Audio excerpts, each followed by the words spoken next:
This content provides information about the inference process of the synthetic cortex model, L1.5. The dashboards you see on the screen display the hormone and neurotransmitter loads that the model uses during its decision-making phase. These indicators, which we have implemented to provide explainability to the model, show all emotional loads while making it possible to monitor their impact on thought generation times. Scortex generates a two-layer detailed output when responding to questions. The first layer, labeled What It Thought, illustrates how the model processes emotions, how it uses them in its reasoning, and how it arrives at the answers. The subsequent layer, labeled Habilis Macomo, represents the model's final output.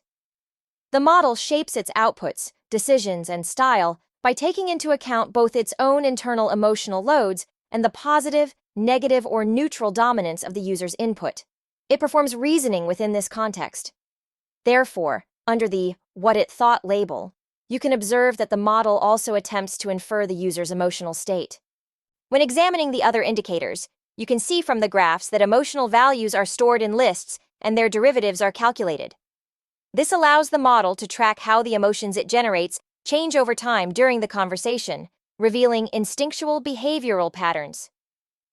The model is influenced by emotions when making decisions.